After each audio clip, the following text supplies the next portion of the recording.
Et tout le monde est installé. Je sais pas, Renaud, vous criez tout à l'heure. Moi, je crie pas, ils m'entendent, hein.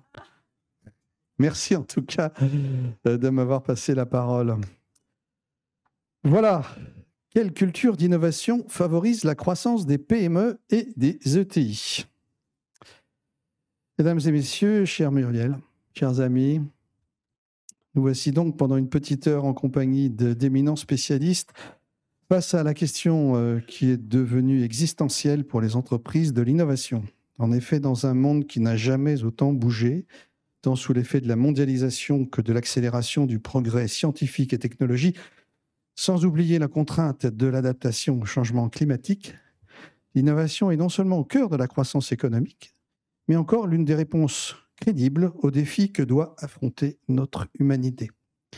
C'est ainsi que l'innovation, source de création de valeur, à la fois carburant du progrès et moteur du développement économique, est aussi devenue la condition de survie des entreprises dans un monde darwinien où seules les espèces qui s'adaptent et coopèrent survivent. Nous parlerons donc avec nos prestigieux invités d'adaptation dans ses acceptions les plus diverses pour une entreprise, qu'il s'agisse de méthodes et de processus, de marketing ou de produits, de logistique, de vente, mais aussi et dorénavant de conformité à des contraintes réglementaires dont le nombre est actuellement en croissance exponentielle. Nous parlerons aussi, et pour filer la métaphore darwinienne, de coopération au sein d'entreprises qui se sont littéralement muées ces dernières années en écosystèmes, où la création de valeur procède désormais autant de la qualité des interactions à leur sein que de leurs produits. Nous commencerons donc, si vous le voulez bien, notre premier tour de table avec Hervé Vezin, un expert de la coopération entre le monde académique et les entreprises, mais aussi et avant tout, un chercheur qui dirige, et ce n'est peut-être pas un hasard, un laboratoire de spectroscopie pour les interactions. C'est le mot interaction qui m'a interpellé, la réactivité et l'environnement. Avant de vous passer la parole, Hervé, je voudrais très rapidement présenter notre table ronde. Donc, vous, Hervé, vous êtes directeur de recherche à la direction des relations avec les entreprises au CNRS, en dehors de diriger ce laboratoire dont j'ai déjà oublié le nom. Vous avez à côté de vous Johan Renaud, qui est co-dirigeant du groupe GPA. GPA, il vous le dira, il raconte ça beaucoup mieux que moi, mais GPA, c'était une très jolie casse automobile il y a quelques années au bord de la Nationale 7, et il en a fait un fleuron, une vitrine, puisque c'est le mot consacré de l'industrie du futur. Mathieu Fouquet, qui est partenaire RH et secrétaire général de OnePoint. Pierre Gattaz, que beaucoup d'entre vous connaissent, parce que Pierre a été président du MENEF. Il est également le directeur général d'une entreprise familiale, une ETI, qui s'appelle le groupe Radial. Et Lise Gastaldi, qui est maîtresse de conférences en sciences de gestion, Université d'Aix-Marseille, et qui travaille sur beaucoup de sujets très intéressants. On va le voir avec OnePoint. Voilà. Hervé, je vous laisse, comme c'est prévu, faire cette introduction. Si vous le voulez, je vous laisse le pupitre. Et j'avais une première question à poser, mais c'est votre sujet. Qu'est-ce qui fait le succès d'une coopération entre un laboratoire de recherche publique et une entreprise? Merci Jacques. Tout d'abord, merci de m'avoir invité en tant que chercheur académique, même si effectivement j'ai une grosse activité partenariale. Alors quand j'ai démarré ma carrière, honnêtement, il y a longtemps, jamais j'aurais pensé ni même venir parler ici de recherche partenariale, ni même un jour faire de la recherche partenariale, quoi. J'étais vraiment ce qu'on appelle le pur produit CNRS, très fondamental. Et puis, vous produisez des travaux très fondamentaux, hein, comme le dit très bien d'ailleurs le PDG du CNRS. Hein. Le CNRS, c'est d'abord là pour acquérir de la connaissance et faire de la recherche fondamentale. Et puis un jour, vos travaux intéressent une entreprise. Alors, en l'occurrence, Total Energy. Donc ça remonte à presque à 20 ans. Hein. Total Energy était venu me voir en me disant, c'est intéressant ce que tu fais, est-ce que tu pourrais venir faire une conférence? Bon, moi, je suis venu faire une conférence, on me demande. Et puis, à partir de là, on a commencé à travailler. Hein. Alors, c'est toujours le même schéma. Hein. On commence avec un master. D'un master, on fait une thèse. De contrat de prestation, on passe à un contrat de collaboration. Et puis, au bout d'un certain nombre de temps, on se dit, bon, allez, toute cette lourdure administrative, là, à chaque fois, il faut faire des contrats. On se dit, pourquoi pas aller vers un laboratoire commun. Donc, on a créé en 2021 donc un laboratoire commun, qui était le 200e au CNRS. Alors aujourd'hui, je crois que Antoine Petit sera mieux à même, mais je crois qu'il y en a à peu près 300.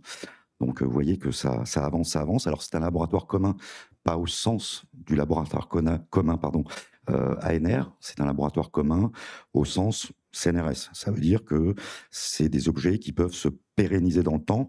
Et au regard, on va dire, de la feuille de route qu'avait Total Energy, eh bien, c'est sûr que c'était pas sur 4 ans qu'on allait aboutir à ces recherches. C'est sur 10 ans, 15 ans, je l'espère, mais je serai à la retraite, 20 ans et au-delà.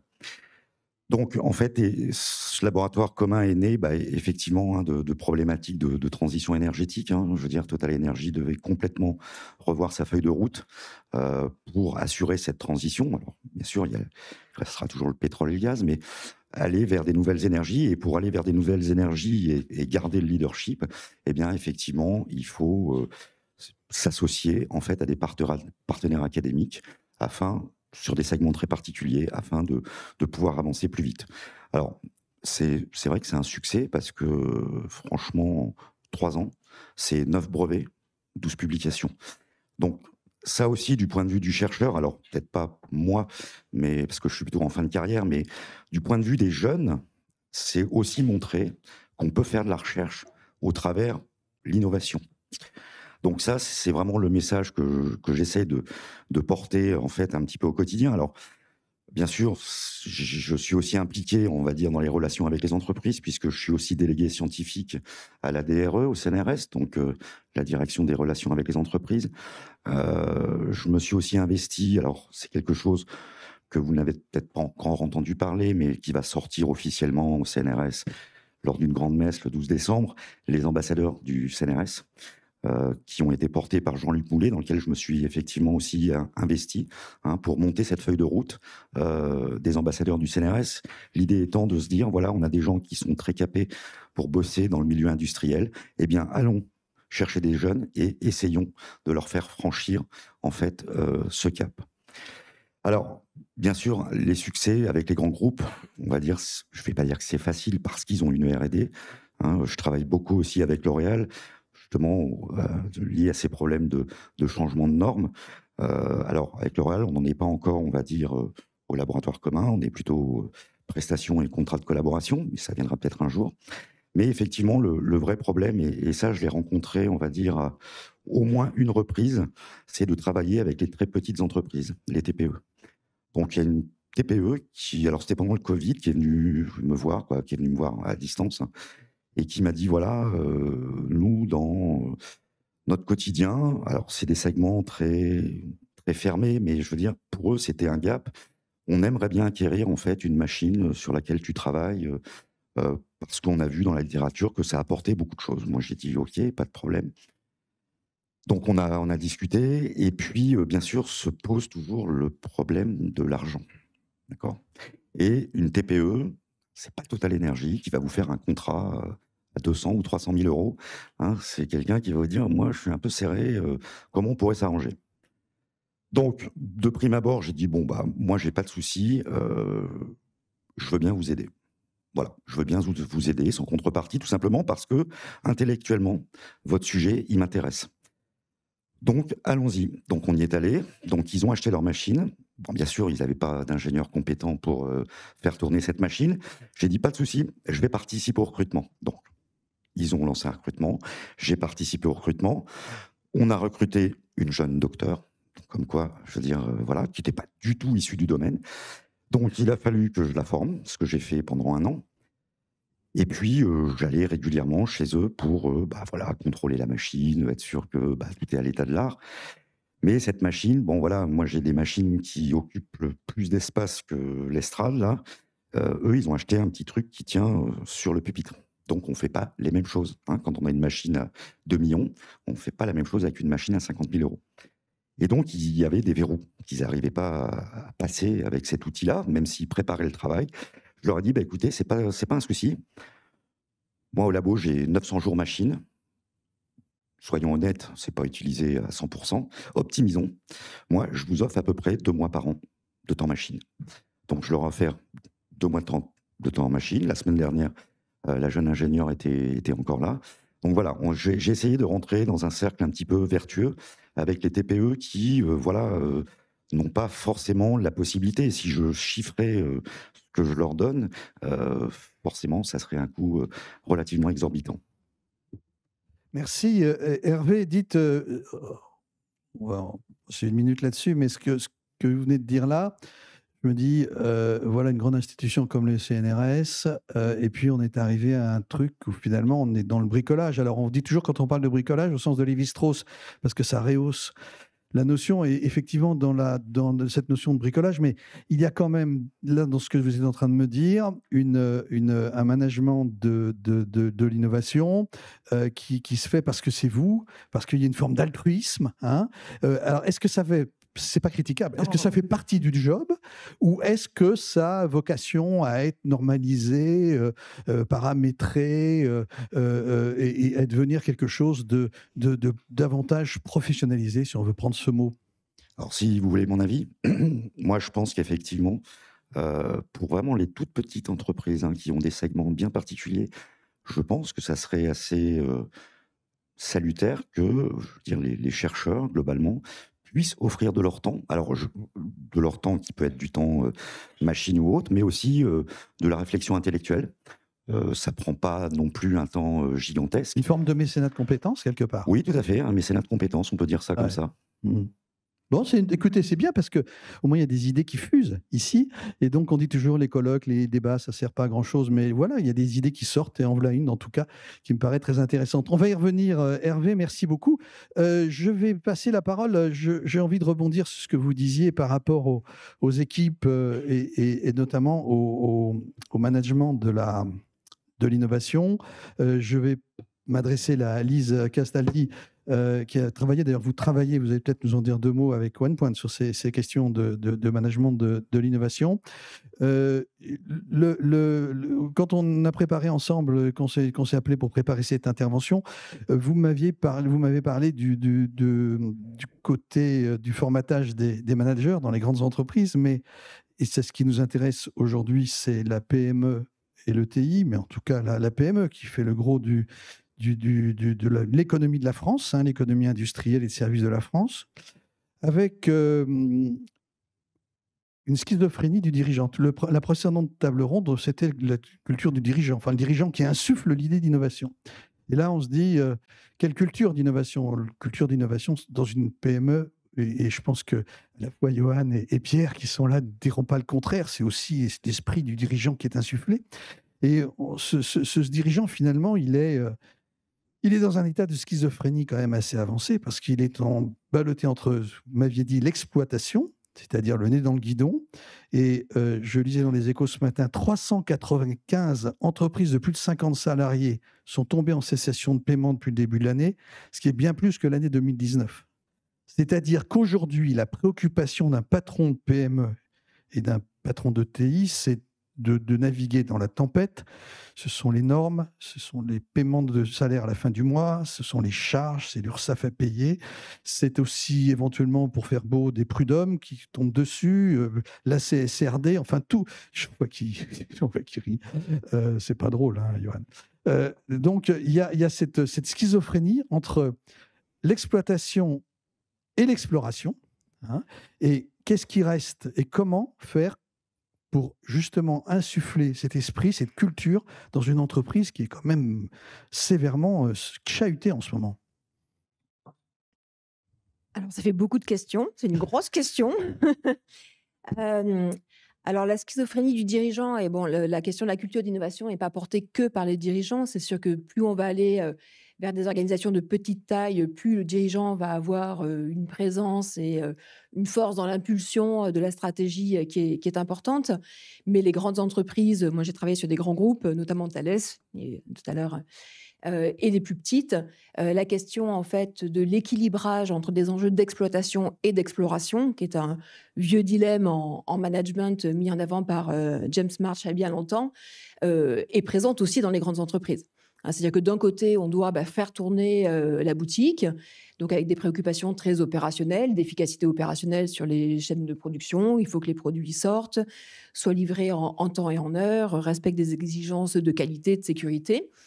Et c'est ce qui fait à court terme le chiffre d'affaires, les cash flows, qui permet effectivement que les entreprises ne se retrouvent pas en cessation de paiement.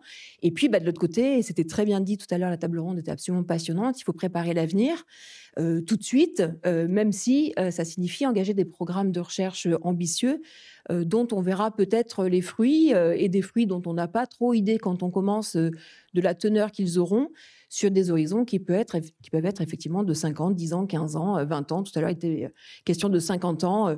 Je travaille avec le CEA, avec le CNES. On est sur des temporalités très, très longues. On parlait des sous-marins nucléaires. C'est aussi des objets que j'étudie. Donc, schizophrénie, mais en tout cas, effectivement, une situation extrêmement complexe d'arriver à faire tenir dans le même temps les logiques d'exploitation et d'exploration qui ne sont pas du tout de même nature. Ce ne sont pas les mêmes processus, bon, ce n'est pas les mêmes temporalités, ça on l'a bien compris, mais ce n'est pas non plus les mêmes compétences qui sont nécessitées derrière, ce ne sont pas les mêmes processus cognitifs qui sont engagés. Les grandes entreprises ont plus de ressources, plus d'effectifs, donc elles peuvent peut-être plus facilement mener les deux de front, ce qui pose quand même dans les grosses boîtes, énormément de problématiques, ce qui fait d'ailleurs, on pourra y revenir, qu'elles peuvent aller chercher dans les startups d'ailleurs une forme de solution, ou des fois une illusion de solution par rapport à cette problématique qu'on appelle en fait la recherche d'ambidextrie, c'est-à-dire d'une main être capable de gérer l'exploitation et de l'autre main être capable de gérer l'exploration, d'être capable de faire les deux en même temps, et tout le monde n'est pas ambidextre, ce qui dit bien quelque chose de la difficulté de cet objectif. Mais effectivement, les PME et les ETI ont plusieurs problématiques. Effectivement, elles ont des ressources financières, elles sont moins grosses, elles ont des ressources financières qui sont à la fois moins importantes et plus fragiles, des effectifs plus faibles, et elles sont prises dans une urgence légitime qui, effectivement, va rendre plus compliqué le fait de dégager un peu le nez du guidon pour être capable d'avoir le courage aussi, on disait tout à l'heure, de prendre des risques pour mener en fait des programmes ambitieux. Alors, d'innovation, de développement, voire même éventuellement de recherche, si on est sur la question de l'ambition en termes de création de connaissances et les horizons temporels qui sont en jeu. Donc ça, c'est pour la partie en jeu. Je n'ai pas du tout répondu à la question du comment. Non, c'est très intéressant quand même. Je reviens sur la question de la culture. Allons plus loin, poussons un peu le bouchon. J'ai un business model, un modèle d'affaires, avec une production, un outil de production qui va avec. Et cet outil de production, j'en ai hérité de mon papa ou de mon grand-père. Et puis, à un moment donné, je veux innover. Mais là, je vais remettre en cause mon modèle, pas uniquement mon outil de production. Et là, c'est violent comme approche pour un chef d'entreprise. Je risque comme on dit, c'est le mot, enfin c'est un peu moins à la mode, mais je vais me disrupter moi-même. C'est-à-dire, je vais prendre le risque de modifier un modèle dans lequel j'ai grandi pour un autre modèle. Et c'est une réaction qu'on peut avoir chez le dirigeant de la PME, mais je pense je ne vais pas citer son nom, mais un grand opérateur de télécom qui, il y a quelques années, avait ouvert un incubateur. Et je lui dis, ça sert à quoi votre incubateur? J'étais le patron de l'incubateur. Il me dit, c'est pour, on repère des startups qui ont des modèles intéressants, et puis on les met là, et puis on les observe. Et je lui dis, et quand elles vous mettent en danger, vous leur coupez serrez le kiki. Et là, le type me répond, non, pas toutes. Donc, il y a cette problématique aussi de disruption et et comment ça se passe dans la tête d'un patron de PME, enfin, ou même dans une grosse entreprise, comme vous suivez ça, vous? Alors, dans la tête d'un patron de PME, je laisserai les gens qui sont dans ces positions s'exprimer tout à l'heure, si vous le voulez bien. Mais par contre, ce que vous dites est vrai, c'est-à-dire que l'innovation, depuis toujours, enfin, je veux dire, Schumpeter, la destruction créatrice, ça a toujours été le cas. C'est-à-dire qu'on développe des produits et en fait, nos propres nouveaux produits vont venir finalement cannibaliser les parts de marché des anciens produits. Et derrière des produits, derrière le renouvellement de l'offre, il y a des compétences, il y a des outils industriels, il y a des fournisseurs, il y a des process, il y a des gens qui font selon une certaine manière de faire depuis longtemps. Et donc, moi, que dans la tête des dirigeants, la question, et c'était très bien dit en fin de table ronde de tout à l'heure, c'est d'embarquer en fait la totalité aussi des métiers et des différents acteurs de l'organisation. Puisqu'en fait, après, les processus de travail, les compétences dont on parle, ce sont ceux des commerciaux, ce sont ceux des techniciens, ce sont ceux des ouvriers, des ingénieurs. Et donc, en fait, se pose la question de l'accompagnement du changement. Alors, d'ailleurs, quand on parle d'innovation, on a beaucoup parlé de RDI. Donc là, on parle plutôt, et moi, c'est plutôt mon objet, de l'innovation qui vient d'activités de recherche et développement, plutôt portée par des ingénieurs, des chercheurs spécialisés en R&D, et qui après, effectivement, la question, c'est l'accompagnement de la transformation vers les autres métiers. Puis on a une partie d'innovation que Norbert Alter appelait d'innovation ordinaire, qui, elle, va être beaucoup plus émergente. Enfin, si tant est, pour le coup, qu'on ait une culture organisationnelle qui permet l'émergence et qui donne l'autonomie nécessaire aux acteurs qui font le travail de production ou aux commerciaux, etc., d'être capable d'exprimer en fait des idées d'amélioration des process, des produits. Mais même cette innovation ordinaire qui est à l'initiative des acteurs qui ne sont pas des chercheurs ou des développeurs va venir bousculer leurs propres pratiques, leurs propres compétences. Donc derrière, moi, j'ai plutôt un ancrage, notamment en gestion des ressources humaines. Il y a un enjeu extrêmement fort d'accompagnement de la dynamique des compétences. D'ailleurs, que les innovations viennent de l'intérieur, de la R&D ou des métiers ou de l'extérieur. Quand on parle de transition écologique et digitale aujourd'hui, on a un énorme enjeu, y compris démocratique, d'accompagnement des individus, des métiers dans la transformation des compétences, au risque de décrochage qui peuvent créer des ruptures, y compris profondes en fait, dans les entreprises, mais dans la société plus largement. L'innovation ordinaire, on va y revenir et ça va parler à Johan de cet aspect d'innovation qui monte de la base de l'entreprise. On va rester un instant sur la question de l'accompagnement à la transformation, parce que de ce que j'ai compris du métier de OnePoint, Mathieu, c'est bien ça. Je m'amusais un peu à me dire... Alors, OnePoint, c'est quoi? C'est une société de conseil, un cabinet de conseil? Non, c'est pas. C'est une ESN? Non, non plus. Et effectivement, la seule définition qu'on peut retrouver, c'est une entreprise, dans le sens entrepreneurial, véritable du terme, qui accompagne d'autres entreprises dans leur transformation et dont d'ailleurs l'innovation sous-tend complètement le modèle. Enfin, dites-nous un peu comment vous voyez les choses et qu'est-ce que pour vous, quand on parle de recherche opérationnelle, c'est quoi pour vous? Vous avez très bien défini OnePoint. Ah bah c'est bon, Bravo. Ça y est, c'est fait. Franchement, on cherchait justement, et c'est un des points. Oui, notre métier, c'est d'accompagner les transformations, et ce ne sont pas uniquement les transformations d'ailleurs technologiques, c'est tout ce qui va autour d'une transformation organisationnelle, métier, et comment on peut l'outiller. La question de la recherche, du développement et de l'innovation dans une entreprise telle que la nôtre, qui est plus une petite entreprise, qui n'est pas une grosse entreprise, qui est pas qui commence à être une ETI, elle est assez prégnante. On y a répondu, nous, en opérationnalisant cette fonction de recherche, développement et d'innovation. Et on l'opérationnalise de plusieurs façons. Et on utilise une espèce de méthode qu'on a utilisée partout dans le mode de fonctionnement de OnePoint, c'est de régler ou de résoudre un paradoxe. Le paradoxe, c'est que la recherche, l'innovation et le développement, c'est pas un état dans l'état. C'est pas quelque chose qui, en tout cas dans notre entreprise, on va mettre dans un coin, on va les laisser bosser et à un moment donné arriver avec une solution qui ne sera appropriée par personne. Vous parliez notamment du fait d'embarquer l'ensemble de l'écosystème, que ce soit l'écosystème client, partenarial ou salarial de l'entreprise. Ça nous semble être un point important. Donc résoudre ce paradoxe, c'est préserver sans isoler. Et ça, on l'a tenté ici, sous l'impulsion de nos régions, sous l'impulsion de Muriel aussi. Aujourd'hui, c'en est un exemple. On l'a tenté en créant un institut. Et aujourd'hui, juste pour parler de OnePoint, parce que en préparant cette journée, quand on reprend quelques chiffres clés, en fait, moi, j'étais assez impressionné. Donc, je profite d'avoir le micro pour le dire, mais une entreprise comme OnePoint qui a un peu plus de 40 chercheurs, qui a un budget, qui a investi dans la recherche, le développement, pas loin de 4% de son chiffre d'affaires, je trouve que c'est assez rare, notamment dans nos secteurs d'activité, aussi difficile soit-il à définir. Pour ça, on a une urgence d'avoir une recherche et un développement qui sont opérationnels et pas à 100 ans. Pour ça, on a besoin de mélanger les compétences. Donc, avoir des chercheurs qui nous permettent, même si on est dans du gros temps, même s'il faut regarder au quotidien, même s'il faut bien évidemment payer les salaires, produire les clients, il faut néanmoins avoir un cap. Ce cap, c'est vers où on va et on pense que l'Institut nous le donne en grande partie. Pour qu'il nous le donne sans être dans un vase clos, il faut qu'il soit en immersion totale dans l'entreprise. Donc chez nous, les chercheurs, ils sont à la fois logés dans un institut, mais ils sont aussi affiliés à des communautés qui ont pour but de produire, qui sont au contact du client. Et donc, les premiers bénéficiaires des actions de recherche qu'on a dans l'entreprise, ce sont nos clients. Les seconds bénéficiaires, ce sont nos salariés eux-mêmes. D'accord ? Parce qu'on a une logique de développement de nos expertises qui n'est pas la même recherche, mais on a des experts qui sont de plus en plus inspirés, happés, recrutés, retenus par les chercheurs qui sont dans cet institut. Donc, il y a un rôle clé de l'institut dans l'entreprise, il y a un rôle clé de la recherche dans son opérationnalité.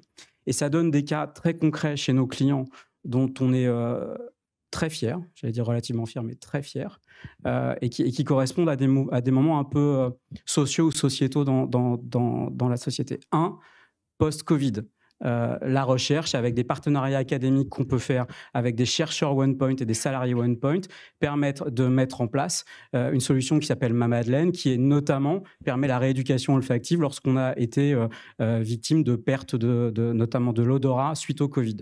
Deuxième axe, toujours sur le médical, une application qui s'appelle OSpeech, qu'on développe pareil en partenariat, et on permet de simplifier l'acte médical avec un patient qui ne parle ni français ni anglais et qui est dans une situation d'urgence, et son médecin qui ne parle pas forcément la langue de ce patient-là. Avec cette application-là, on a une traduction spécialisée automatique qui permet d'établir le lien. Donc, c'est des applications très concrètes, des développements qui ont pris un petit peu de temps, mais beaucoup moins de temps que ce qu'on peut voir dans le monde académique ou peut-être dans le monde des très grosses entreprises, parce qu'il y a une impérative nécessité de productivité dès le lancement des travaux de recherche. Merci. D'ailleurs, ce que vous me dites, ça répond un peu à mon interrogation, parce que, enfin, chaque fois que je rentre dans cette maison, j'ai pas l'impression de rentrer dans une ESN, dans un cabinet de conseil, j'ai l'impression de rentrer dans un campus.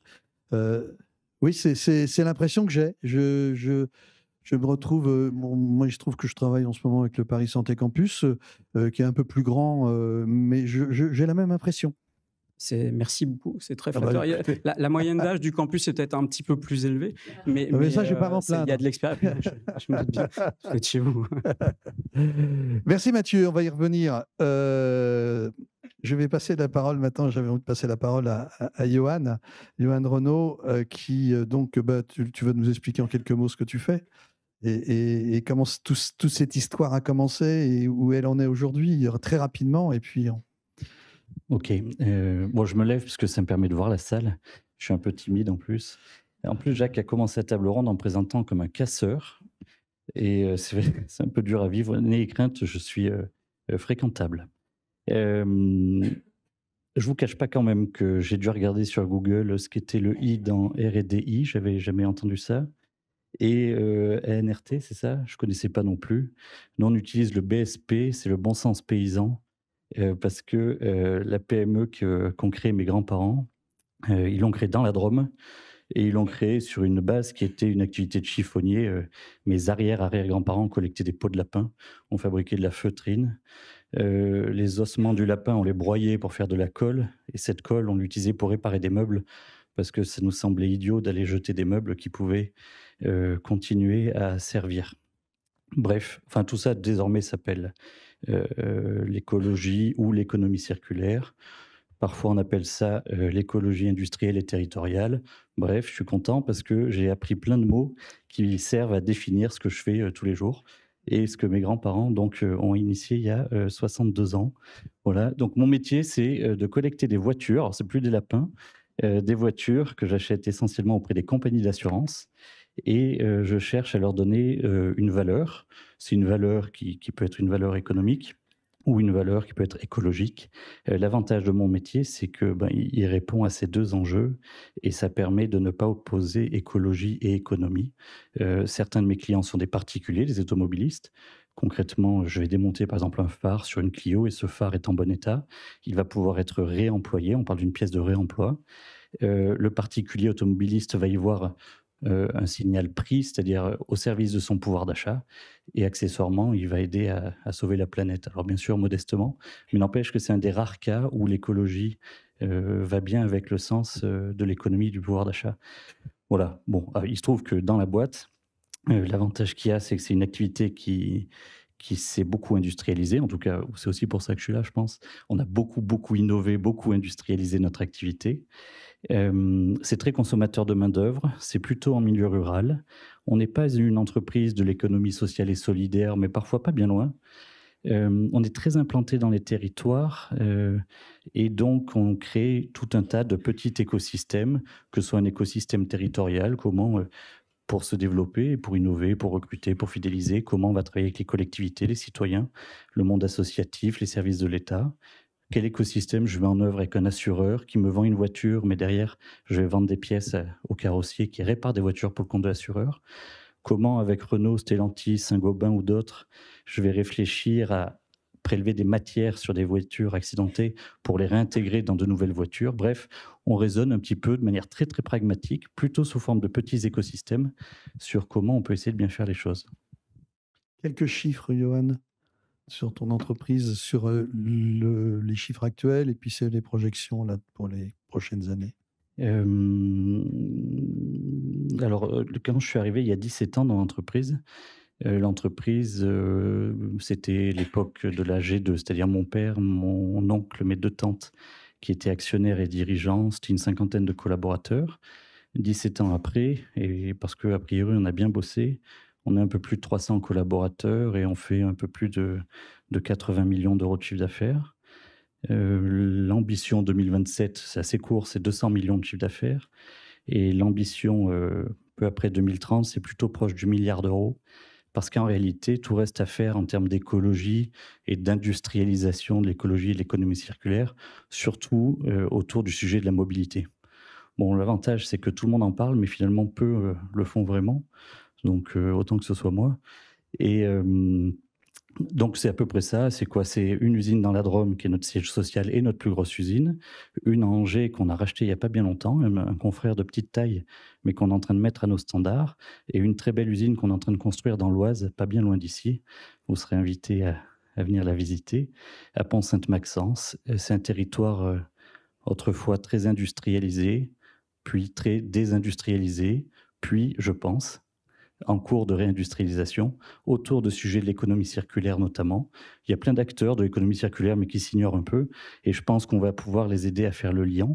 Et le lien, c'est aussi l'Oise, le fleuve lui-même, qui est largement sous-exploité, et je pense qu'on peut faire des choses pas mal. Donc là-bas, je construis une usine, et c'est quand même un investissement de 42 millions d'euros, ce qui est beaucoup, pour moi, oui, beaucoup. C'est beaucoup. J'aimerais, on reparlera tout à l'heure de la façon dont l'innovation se développe dans l'entreprise, hein, parce qu'il y a une démarche. Alors peut-être que les gens chez vous et toi-même, vous faites de la prose sans le savoir, mais il y a une vraie démarche qui va être intéressante de noter. Je vais passer la parole à un autre entrepreneur d'une autre entreprise familiale, Pierre Gattaz. Pierre, donc, Radial, fabriquer d'ailleurs, vous en avez un dans votre poche, on peut en montrer un. Hein. C'est mon porte-bonheur, un connecteur voilà, Radial. Un connecteur. Un connecteur, ça connecte des fils, des fibres optiques, des connecteurs, des câbles coaxiaux, donc on en met un peu partout, dans les avions. Donc dans les usages, dans l'aéronautique, dans les télécoms. Militaires, radars, ordinateurs quantiques maintenant, parce qu'en fait on s'est aperçu que nos connecteurs pouvaient tenir le froid presque absolu, donc moins 275 degrés, et dans les environnements cryogéniques des ordinateurs quantiques, eh ben, ils ont besoin de connecteurs et de câbles. Et donc, on travaille avec pas mal de sociétés dans le monde pour placer nos câbles et nos connecteurs. Et puis, on monte ce que je voulais dire sur Radial, c'est qu'en fait, on est passé du stade de PME à un stade d'ETI. Aujourd'hui, c'est 450 millions d'euros de chiffre d'affaires, c'est 3500 personnes, c'est 90% à l'export. Ma plus grande fierté, c'est d'avoir gardé mes 4 usines en France, originelles. Et comment on les a gardées, comment on ne s'est pas démotivé, c'est en montant en gamme. Donc, on a fait des connecteurs et des composants de plus en plus compliqués. Comment on a fait ça?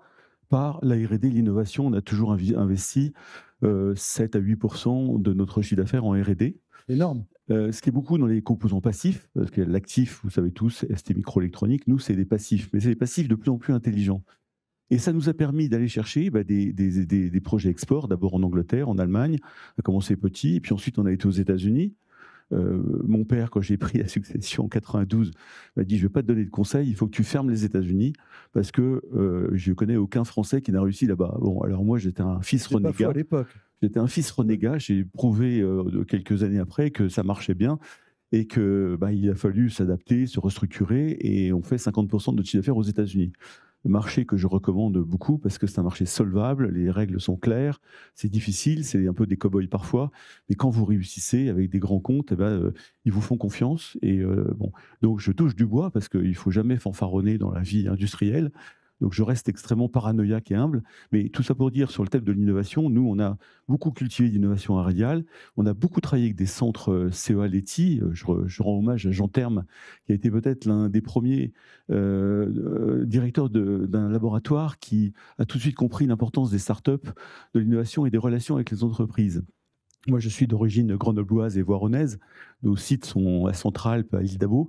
Donc, on a naturellement, depuis 20 à 25 ans, travaillé avec le CEA Leti. Dans le cadre du dispositif Carnot. Pardon ? Dans le cadre du dispositif Carnot. Oui, alors il y a le dispositif Carnot. Avant, c'était pas Carnot, je ne sais plus comment ça s'appelait. On a des chiffres qu'on a pris aussi. On a développé au sein de Radial une R&T. Alors ça, c'est un peu original. J'ai mon responsable, mon directeur de la R&T, Julien Legrand, qui est dans la salle. C'est en fait, on a voulu justement essayer d'être un peu plus en recherche. La R&D de Radial, ce sont des gens d'innovation, ils sont tirés par les marchés. Mais on s'est dit, dans nos secteurs, de l'optoélectronique, des choses un peu compliquées, il y a beaucoup de problèmes de matériaux, de colle, des choses très compliquées en fait. Derrière un petit composant comme ça paraît pas, mais il y a 15 brevets et il y a une quarantaine de métiers. Et en fait, c'est très compliqué à faire. Et donc, on a besoin de chercheurs, quelque part, qui vont aller chercher dans les universités françaises, voire allemandes, voire parfois étrangères, eh bien, des choses qui vont nous intéresser. Donc, on a fait ça. Et on a racheté des startups aussi, puisqu'on a racheté, on a parlé de l'Institut Optique tout à l'heure, on a racheté il y a 15 ans ou 20 ans, une vingtaine d'années, une petite start-up de chercheurs qui s'appelait Delight 6 et qui faisait des premiers composants optoélectroniques. Alors, ce sont des composants qui transcodent un photon en électron, vous voyez, et réciproquement. Et en fait, on a résisté parce qu'une fois qu'on a acheté cette start-up, on a perdu 1 million par an, entre 1 et 2 millions par an. À la taille de Radial à l'époque, c'était très très dur. Et puis, on s'est convaincu que c'était l'avenir, l'optoélectronique. Et on a résisté. Chaque année, je voyais le bilan, je me disais, mais qu'est-ce qu'on va foutre avec ce truc-là ? Et puis, depuis 2 ans, c'est un projet confidentiel de défense, je ne pourrais pas vous en parler, qui se passe aux États-Unis, mais ces petits composants qu'on développe à l'île d'Abo, eh bien, transcode, on intègre des lasers et des diodes, on a récupéré on a fait de la recherche aussi avec des laboratoires du coin, etc., à Saint-Étienne, je crois. Bon, il y a eu beaucoup d'efforts et on a eu des grosses commandes américaines qui fait qu'on a eu d'autres problèmes à régler, qui étaient comment on transforme un prototype qui marchait en laboratoire en un produit de série. Ça, c'est le deuxième challenge qu'il faut parler derrière l'innovation pour les PME comme nous, c'est qu'une fois que vous avez une idée géniale, ce qui était le cas, c'est comment vous transposez cette idée géniale en produit industriel qui fonctionne et qui ne vous coûte pas une fortune, donc, et que vous arrivez à vendre. Donc l'innovation se pose aussi dans tout le process industriel, la fabrication, les technos, les équipements de production, l'automatisation, qui sont des vrais sujets et où il y a de l'innovation partout quelque part. Donc l'innovation de base, c'est sûr, c'est la R&D, parce que l'innovation permet, comme le disait très justement Muriel tout à l'heure, c'est ce qui va transformer le monde, c'est ce qui va nous permettre entre guillemets, de sauver la planète. 80% des problèmes qu'on a à régler aujourd'hui seront réglés par l'innovation. Moi, j'en suis intimement convaincu. Donc, il faut des boîtes, il faut des entreprises, fondamentalement, et il faut des laboratoires de recherche, et donc des associations publiques-privées qui fonctionnent le mieux possible, en grande harmonie. J'ai un exemple de ça, cette harmonie. J'ai parlé du CEA Leti, que je trouve comme un exemple français. Il y en a d'autres, hein. Ça a beaucoup évolué depuis quelques années. Mais il y a Lausanne, qui est très intéressant. Lausanne, pour ceux qui ne connaissent pas, mais je pense que tout le monde connaît dans cette salle, ils ont un écosystème incroyable entre les professeurs, les chercheurs, les start-upers, les financiers, les entreprises. Bon. Et tout ce petit monde, ça cohabite pour inventer le monde de demain, ou le produit de demain, ou le service de demain. Et ils créent des boîtes. Et les chercheurs mettent de l'argent dans les boîtes, avec les start-upers, etc. Ça fonctionne d'une harmonie incroyable et ils font des miracles. Donc je souhaite que la France, pour atteindre ce que disait le rêve de Muriel, qui est aussi mon rêve, c'est-à-dire un pays qui va avancer sur l'innovation dans une sorte d'harmonie un peu plus collective vers une vision de la France positive qu'on n'a toujours pas, mais qu'on va essayer, sur lequel on va travailler à 10, 20, 30 ans, parce que là, on nous parle d'impôts, de taxes et de je sais pas quoi. Ça ne fait pas rêver en ce moment. Et de budget. Donc là, ça ne fait pas du tout rêver. Donc là, il faudrait peut-être que cette parenthèse s'arrête très vite et puis qu'on reprenne du souffle à 5, 10, 20 ans. Et la France a des atouts considérables parce que j'ai vu, moi, des PME incroyables comme celles qu'on a autour de nous.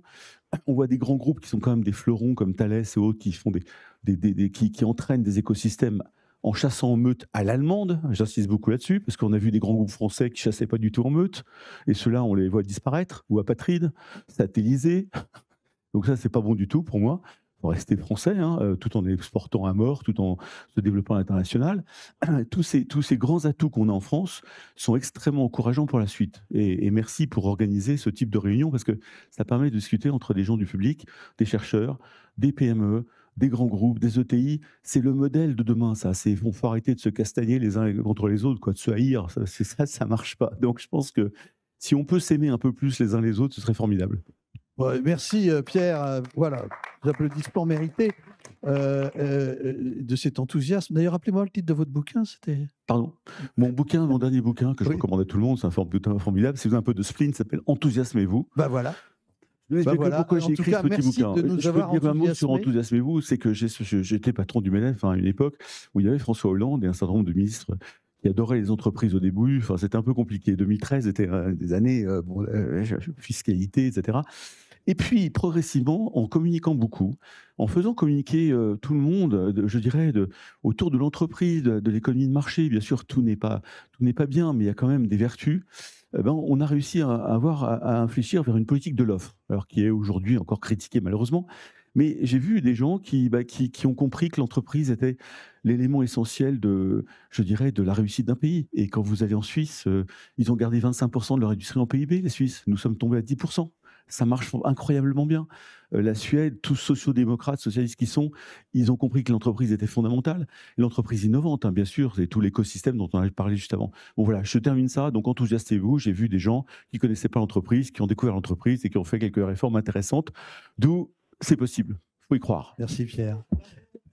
Hervé, Lausanne, est-ce que ça peut marcher en France? Est-ce que ça marche déjà d'ailleurs en France? Ce que citait Pierre. Actuellement, ces modèles-là, je pense, ils sont peut-être en cours de réflexion, mais en tout cas, c'est pas abouti. Et moi, j'ai juste un petit retour d'expérience. En fait, en 2017, je suis invité à Shanghai par un gros institut qui voulait des conseils pour s'équiper en machine. Bon, ok, donc j'y vais. Voilà, ils me payent tout, très bien. J'étais formidablement équipé. Et puis, dans leur couloir, je voyais des grandes plaques de verre, rose, vert, toutes les couleurs. Je dis, mais c'est quoi ça? Il me dit, viens voir. On pousse la porte, il y avait une usine de production. En fait, je leur dis, mais vous faites quoi avec ça? Ça, c'est des lasers, c'est des verres pour des composants laser. Je dis, mais vous vendez à qui? On vend principalement à l'Allemagne, Israël, parce qu'on n'a pas encore des produits au top, mais on les améliore. Et en fait, ils avaient tout ça. Ça veut dire que la production venait en retour voir les chercheurs analysaient les composants, disaient non, là, il y a un souci, il y a un problème, et ainsi de suite. En France, on n'a pas cette culture-là. Il n'existe pas encore cette mixité. En tout cas, en dépit des dispositifs qui existent, de la recherche partenariale, tout ça. Alors, moi, je pense que ça serait assez salutaire sur des problématiques, mais je pense que la structuration de nos universités, à moins de monter des instituts dans lesquels on va faire des hôtels à projets et accueillir des petites PME, mais je veux dire vraiment des grosses unités de production, il n'y a pas d'équivalent. Je vois Johan pensif, il est en train d'imaginer où il va mettre le labo de recherche au bout de l'usine. Typiquement, c'est ce que je disais tout à l'heure, la petite TPE. Elle s'est montée un petit laboratoire de recherche. Oui, c'est ça. Elle a ces deux trucs. Et puis voilà, mais tout ça dépend de la taille et des objectifs. C'est-à-dire définir sa feuille de route aussi. Mathieu, dans le cadre où Johan, peut-être tu veux répondre, non, tu veux y réagir, vas-y. Non, mais cette histoire du labo de recherche, nous, on n'a pas de labo de recherche, c'est évident. Et ce qu'on fait, par contre, c'est qu'on essaye de faire en sorte que chaque collaborateur puisse être en lui-même un labo de recherche. C'est-à-dire que l'idée, c'est quand même de favoriser, on parle souvent le droit à l'erreur, et aussi le devoir d'essayer. Enfin, qu'est-ce qu'on fait en termes devoir d'essayer, ça plaira à Pierre, parce que vous avez un truc contre le principe de précaution, donc on a le devoir d'essayer là. Dans l'innovation, il faut avoir le droit à l'erreur, il faut être capable de gérer des risques maîtrisés, mais de les prendre. Et le principe de précaution dans la Constitution m'a beaucoup gêné à une époque, énormément, parce que quand vous êtes entre principe de précaution, vous innovez plus. Vous êtes sous le matelas, sous la couette, et puis vous attendez que la mort arrive. Enfin, moi, je trouve que ce principe de précaution, il faut sans doute l'adapter, ou le supprimer carrément, ou l'adapter au monde de demain. Le monde de demain va être créé grâce à l'innovation, la recherche, la R&D. Donc, si on commence à mettre un principe de précaution partout, on ne fait plus rien. Mais moi, je ne fais plus rien non plus à Radial. Et plus personne ne fait plus rien. Donc, je pense que c'est une grosse bêtise. Ouais. Donc, le devoir d'essayer, Johan, qui pourrait entrer dans la Constitution d'ailleurs. Enfin, c'est pas vraiment mes ambitions. Non, mais l'idée, c'est plutôt qu'est-ce qu'on fait au quotidien en tant que manager dans une petite structure, en l'occurrence une PME, une petite ETI. Il faut quand même créer une espèce de climat de confiance, il faut veiller à son organigramme et à son horizontalité. Il faut reconnaître le savoir-faire de chacun, mais pour reconnaître ce savoir-faire, il y a aussi le savoir-voir. Qu'est-ce que je vais pouvoir voir dans ce que font mes collaborateurs qui sont des chauffeurs routiers, des mécanos, des manutentionnaires, ou des vendeurs, ou des gens de l'IT, etc. C'est hyper important pour moi en tant que chef d'entreprise. On évite les titres aussi, c'est pour ça que j'ai parfois du mal à...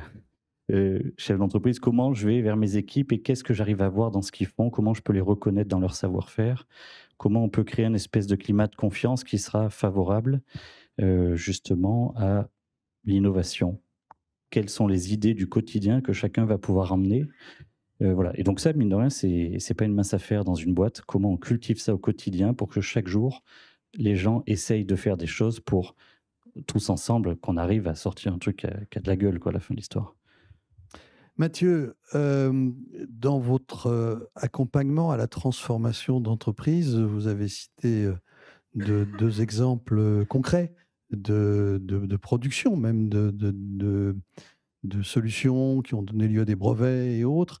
Mais ce qui est en amont, cet accompagnement à l'évolution de la culture, parce qu'on a quand même beaucoup d'entreprises qui ne ressemblent pas ni à celle de Pierre, ni à Radial, ni à Groupe GPA, et qui sont des entreprises de taille moyenne, qui fonctionnent bien et qui sont très cloisonnées, où c'est une question vraiment de changement culturel. Comment vous faites pour arriver à insuffler ça ?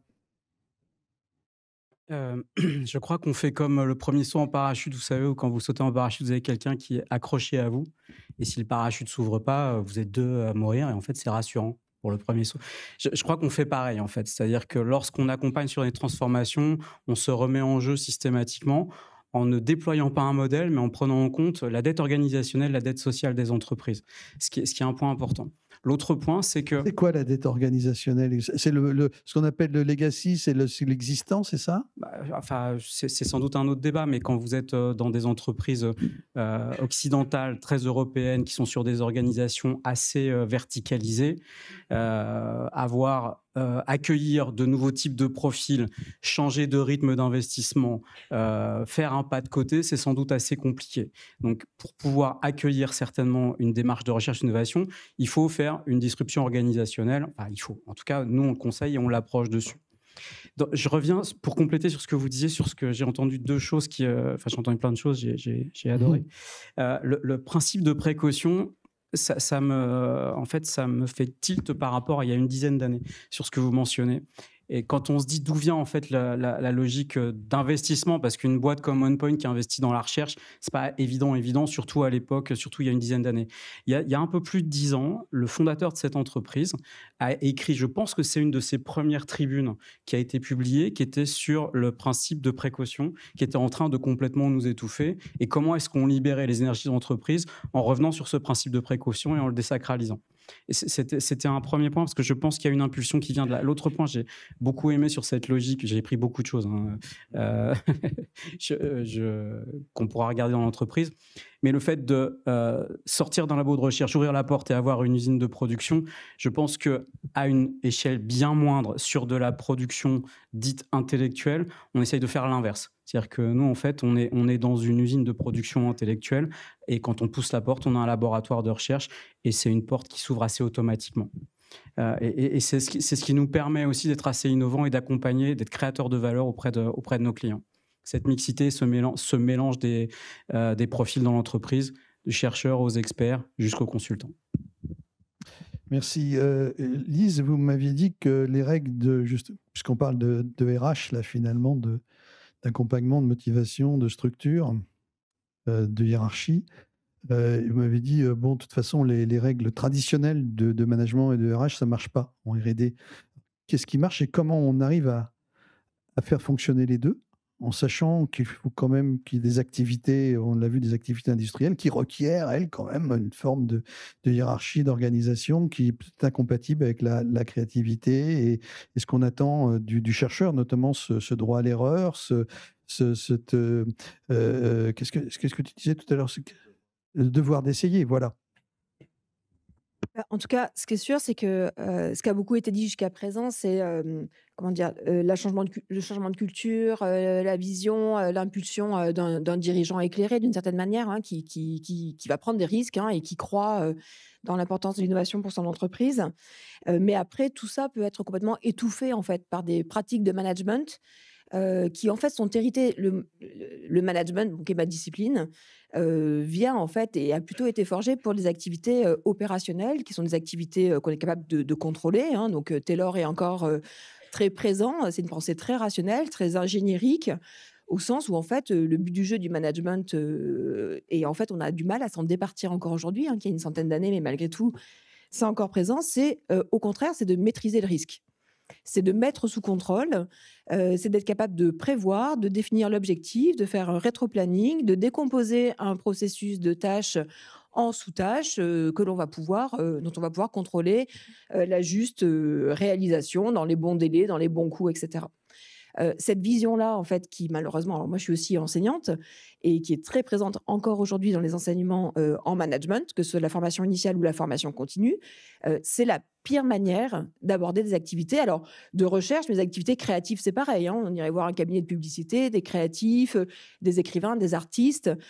En fait, c'est à peu près l'inverse. C'est-à-dire que il y a vraiment une acculturation et un changement de modèle managérial qui est absolument clé, parce que sinon on peut dépenser énormément d'énergie, mais en fait on va être étouffé par des processus de reporting, des indicateurs, des systèmes d'évaluation qui ne sont pas les bons. Il faut vraiment, voilà. Donc on est dans l'incertitude là où on veut. Il faut reconnaître l'incertitude là où on voulait la réduire. Il faut accepter le risque là où on voulait le supprimer. Il faut donner de l'autonomie là où on voulait prescrire le travail, le contrôler geste par geste. Donc c'est vraiment un changement de mentalité assez fondamental en fait en gestion.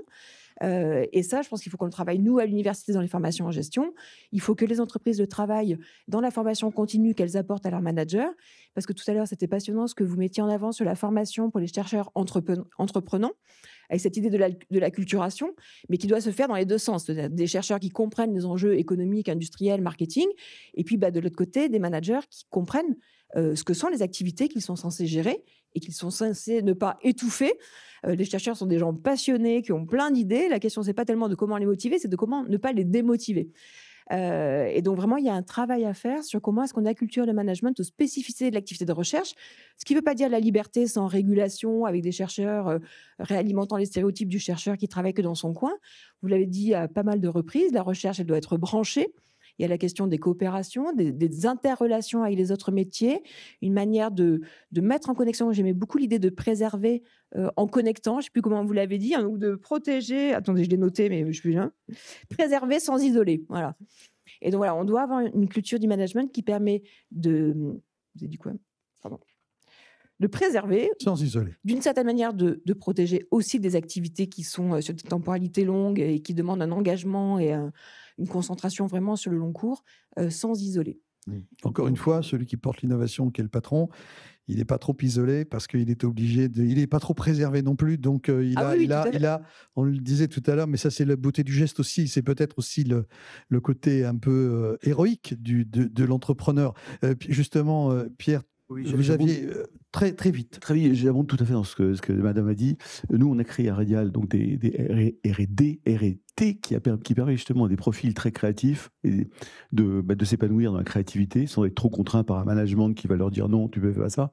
Et deuxièmement, on a créé des experts, des salles d'experts. Je vais vous expliquer pourquoi, parce que fut une époque à Radial, quand j'étais jeune, je promouvais bêtement le meilleur ingénieur comme le chef des ingénieurs, le meilleur vendeur comme chef des vendeurs, le meilleur ouvrier comme chef des ouvriers. Mais catastrophe absolue. J'ai eu des grèves, ça a été épouvantable. Vous n'aviez plus d'ingénieurs, et en fait, qui était le meilleur. En fait, un manager, c'est quelqu'un qui aime bien manager, qui aime les gens d'abord. Il aime ses salariés. Mais les profils, parfois, de très bons vendeurs, ça les emmerde de manager, tout simplement. Un très bon chercheur, ça l'emmerde de manager, etc. Et en fait, on a créé des experts qui sont des gens formidables, extrêmement loyaux, extrêmement forts dans leur domaine, et ils vont pas s'emmerder à manager les gens. Et en fait, on a alors des experts et des cartes de visite traduites dans toutes les langues, champion du monde de la fibre optique, etc., l'optoélectronique.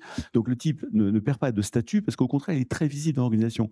Je dis ça parce que ça va vraiment dans cette idée-là. Et deuxième idée que j'ai beaucoup pratiquée aussi dans ma société radiale et que j'essaye de continuer, c'est le lean management. Alors ceux qui connaissent pas, c'est un processus de participativité, en fait, de management en bottom-up. On essaie de motiver tout le monde pour donner des idées. Vous allez voir des ouvriers de base, vous leur dites donnez-moi des idées. Alors, premier réflexe, non, j'ai pas le bac, j'ai pas le brevet, j'ai peur, donc la trouille. Et en fait, le management dans le lean management est très important pour rendre confiance, être bienveillant et susciter de la confiance, qui permet d'émerger toutes les idées de la base. Et parmi ces idées, elles sont pas toutes bonnes, mais vous en avez 1 ou 2 sur 10 qui sont excellentes, y compris sur le terrain, et surtout sur le terrain. Et bien moi, au bout de 2 ans de lean management dans les années 2000, j'ai augmenté mon résultat par 2, mes stocks ont baissé, mais donc je recommande à tout le monde qui ne connaît pas le lean management avec tous les outils qui vont avec, parce que vous avez plein de sous-outils, le SPC, le Statistic Process Control, le Value Stream Mapping, etc. Il y a plein d'outils qui ont été développés. Et j'ai même proposé à François Hollande, excusez-moi de l'anecdote, de faire ça dans l'administration. Oui. Et là, ils ont eu tous peur. Michel Sapin, Marisol Touraine, vous allez mettre le feu à l'hôpital public, etc. J'aurais dit, mais non, vous allez faire remonter des informations extrêmement précieuses qui emmerdent les gens toute la journée. Eh ben oui, je n'ai pas réussi ce pari-là, j'en suis désolé, je vais continuer le combat. Bon, merci Pierre. Un petit mot de la fin, puisque Lisa a parlé, Pierre aussi. Il nous reste plus de temps du tout, d'ailleurs. Mathieu, un petit mot de conclusion.